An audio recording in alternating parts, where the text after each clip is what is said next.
ദൈവ തിരുനാമത്തിനെ മഹത്വമുണ്ടാവട്ടെ. Bible reading പ്രോഗ്രാമിൽ സംബന്ധിക്കുന്ന ഏവർക്കും കർത്തൃനാമത്തിൽ സ്നേഹവന്ദനം. സംഖ്യാപുസ്തകം മൂന്നാം അധ്യായത്തിൽ അഹ്റോൻ്റെ പുത്രന്മാരെ കുറിച്ചാണ് ഇവിടെ പറയുക. അഹ്റോന് 4 മക്കളായിരുന്നു ഉണ്ടായിരുന്നത്: നാദാബ്, അബീഹൂം, ഏലിയാസാർ, ഇത്താമാർ. ഇതിൽ ആദ്യ പുത്രന്മാരായിരുന്ന നാദാബും അബീഹൂമും സീനായി മലയിൽ വെച്ച് അവിശുദ്ധമായ അഗ്നി ദൈവസ്ഥനിൽ കൊണ്ടുവന്നതിൻ്റെ പരിണിത ഫലമായി അവർ മരിച്ചുപോയി. പിന്നെ ഇനി ബാക്കി ശേഷിക്കുന്നത് ഏലിയാസാറും ഇത്താമറുമാണ്. ആദ്യം മരിച്ച നാദാബിനും അബീഹൂമിനും സന്തതികളില്ലായിരുന്നു. അതുകൊണ്ട് അവരുടെ ശുശ്രൂഷ പിന്നെ തുടരുവാൻ സാധിച്ചില്ല. അതുകൊണ്ട് പിന്നീട് ഏലിയാസാറും ഇത്താമറും യുദ്ധ പുരോഹിതന്മാരായി അവർ അഹ്റോൻ്റെ കാലത്ത് തന്നെ ദൈവികമായ ശുശ്രൂഷയിൽ അവർ അവിടെ ഏർപ്പെടുകയാണ്. ഇനി ഇവിടെ നമ്മൾ വായിക്കുന്നത് ലേവ്യരുടെ ആ കടമകളെക്കുറിച്ചാണ്. 5-ാം അധ്യായം മുതൽ 13-ാം വാക്യം വരെ അവരെക്കുറിച്ച് പറയുന്ന ലേവ്യ ഗോത്രം മുഴുവൻ സമാഗമന കൂടാരത്തിൽ ദൈവികമായ ശുശ്രൂഷ അവർ ചെയ്യണം. അഹ്റോനെ ശുശ്രൂഷ കാര്യങ്ങളിൽ അവർ സഹായിക്കുകയും ചെയ്യണം.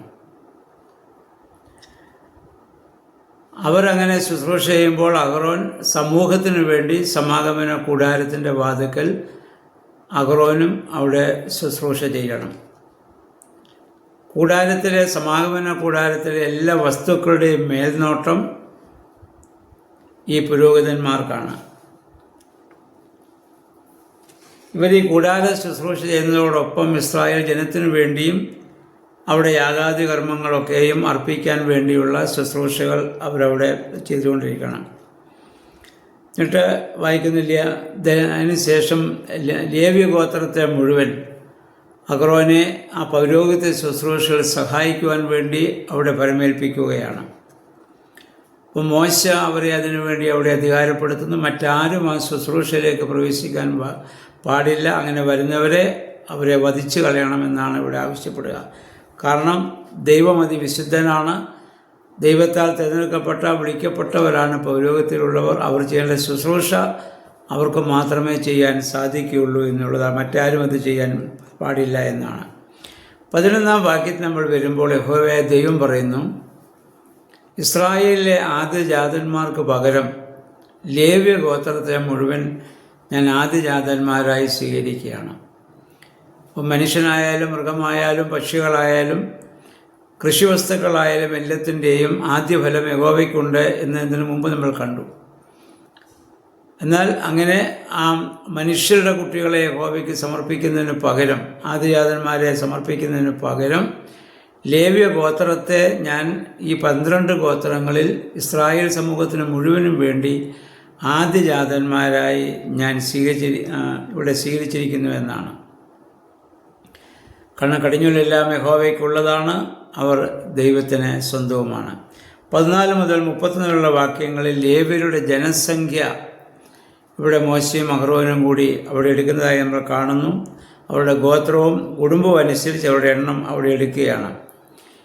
പിന്നീട് നമ്മൾ ലേവിയുടെ പുത്രന്മാരെ കുറിച്ച് പറയുന്നു. ഗർഷോൻ, കൊഹാത്ത്, മെറാറി.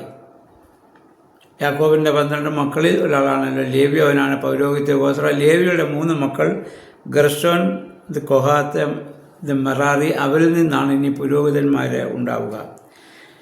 എന്നിട്ട് ഇനി അവരുടെ കുടുംബാംഗങ്ങളും അവരുടെ എണ്ണമൊക്കെ ഇവിടെ പ്രത്യേകമായിട്ട് പറയുന്നുണ്ട്. അവരൊക്കെ സമാഗമന കൂടാരത്തിൽ ചെയ്യേണ്ട ജോലിയെക്കുറിച്ച് ഓരോ ഈ 3 മക്കളുടെയും അവരുടെ കുടുംബാംഗങ്ങൾ സമാഗമന കൂടാരത്തിൽ ഏതെല്ലാം വേലകൾ ചെയ്യണം, പ്രാകാരത്തിൽ ആര് ചെയ്യണം, വിശുദ്ധ സ്ഥലത്ത് ആര് അവിടെ പ്രവർത്തിക്കണം, അതിവിശുദ്ധ സ്ഥലത്ത് ആര് അവിടെ ശുശ്രൂഷ ചെയ്യണം, ഈ കാര്യങ്ങളൊക്കെ വളരെ കൃത്യമായി ഓരോ മക്കളുടെയും അവരുടെ ആ തലമുറയിൽപ്പെടുന്നവരെ എന്താണ് ചെയ്യേണ്ടതെന്നുള്ള വ്യക്തമായ വിശദീകരണം ഇവിടെ നൽകുന്നതായി നമ്മൾ വായിക്കുന്നുണ്ട്. എന്നിട്ട് 32-ാം വാക്യത്തിൽ വായിക്കുന്നു, പുരോഹിതനായ അഹ്റോൻ്റെ മകൻ ഏലിയാസാറിന് ഇതിൻ്റെ എല്ലാം മേൽനോട്ടം കൊടുത്തു. ഒരു സൂപ്പർവൈസർ എന്ന രീതിയിൽ ഈ ലേവ്യ ഗോത്രത്തിലെ ആളുകൾ ചെയ്യുന്ന ശുശ്രൂഷയ്ക്കൊക്കെ മേൽനോട്ടം വഹിക്കുവാൻ അവനെ അവിടെ ആക്കുകയാണ്.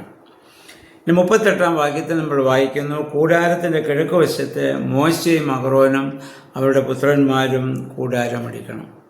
കിഴക്ക് വശത്തിൻ്റെ പ്രാധാന്യം ഇന്നലെ നമ്മൾ കണ്ടു. സൂര്യൻ ഉദിക്കുന്ന സ്ഥലം, മഹാസൂര്യനായ കർത്താവ് വരാൻ പോകുന്ന സ്ഥലം, അത് ആ കിഴക്ക് നിന്ന് പടിഞ്ഞാറോളം എന്നതുപോലെ ആ കിഴക്ക് വശത്ത് മോശയുടെയും അഹ്റോൻ്റെയും മക്കളും അവരുടെ കുടുംബാംഗങ്ങളൊക്കെ അവിടെ കൂടാരമടിച്ച് അവർ ദൈവത്തെ അവിടെ പരിചരിക്കേണ്ടവരാണ്. പിന്നെ അവർക്കുള്ള ചുമതല വിശുദ്ധ സ്ഥലവും അതിൻ്റെ പരിചരണവുമാണ്. അതിവിശുദ്ധ സ്ഥലവും അതിൻ്റെ പരിചരണവുമാണ് അവർക്ക് കൊടുത്തിരിക്കുന്നത്. 39-ാം വാക്യം നമ്മൾ വായിക്കുന്നു, അഹ്റോനും മോശയും ലേവ്യരുടെ ഒരു മാസം മുതൽ മുന്നോട്ട് പ്രായമുള്ള ആളുകളുടെയൊക്കെ എണ്ണം ഇവിടെ എടുക്കുന്നതായി നമ്മൾ കാണുന്നുണ്ട്. ആ എണ്ണം 22,273 അപ്പോൾ അതിന് അവരുടെ ആ മൊത്തം എണ്ണത്തേക്കാൾ 273 അംഗങ്ങൾ കൂടുതലുള്ളതുകൊണ്ട് അവർക്ക് വേണ്ടി 5 ഷെക്കേൽ ദൈവസ്ഥലത്തിൽ സമങ്ങനെ 1365 ഷെക്കേൽ കൂടി കൊടുത്ത് അവരെ കൂടി അവിടെ വീണ്ടെടുക്കുന്നതായി നമ്മളവിടെ കാണുന്നുണ്ട്. എന്നിട്ട് ഇവിടെ വീണ്ടും അതിൻ്റെ 40-ാം വാക്യത്തിൽ ഇവിടെ പ്രത്യേകം പറയുന്നു, ആദ്യജാതന്മാർക്ക് പകരം ലേവ്യരെ എടുക്കുന്നു, ഇസ്രായേലിലെ കന്നുകാലികൾക്ക് പകരം ലേവ്യരുടെ ആ കന്നുകാലികളെയൊക്കെ ദൈവമാധ്യപരമായി അവിടെ സ്വീകരിക്കുകയാണ്. അപ്പം അങ്ങനെ അഹ്റോനെയും എന്നിട്ട് അവരെ ആ 273 പേർക്ക് വേണ്ടിയുള്ള ആ വീണ്ടെടുപ്പ് വില മോശ അഹ്റോനെ അവിടെ പരിമേൽപ്പിക്കുകയാണ്. അങ്ങനെ ആ പൗരോഹിത്യ ഗണവും അവരുടെ ശുശ്രൂഷയുമാണ് ഇവിടെ പറയുന്നത്. പുതിയ നിയമത്തിൽ നമ്മൾ ഇതുമായി ബന്ധപ്പെട്ട് ചിന്തിക്കുമ്പോൾ നമ്മളെല്ലാം പൗരോഹിത്യ ഗണത്തിൽപ്പെടുന്നവരാണ്. കർത്താവാകുന്ന ആ മഹാപുരോഹിതനോട് സ്ഥാനം മുഖാന്തരം നമ്മൾ സംയോജിക്കപ്പെട്ടു. അവിടെ സമാഗമന കൂടാരത്തിൽ ശുശ്രൂഷ ചെയ്തെങ്കിൽ നമ്മൾ ഈ സഭയിലാണ് ശുശ്രൂഷ ചെയ്യേണ്ടത്. ഓരോ വ്യക്തികൾക്കും സഭയിൽ ശുശ്രൂഷയുണ്ട്. കർത്താവിൻ്റെ സുവിശേഷം ലോകത്തോട് അറിയിക്കുക, ആ സുവിശേഷം അനുസരിച്ച് ജീവിച്ച് ലോകത്തിന് മാതൃകയാവുക. അതാണ് ദൈവം നമ്മളെ കൊണ്ട് ഉദ്ദേശിക്കുന്നത്.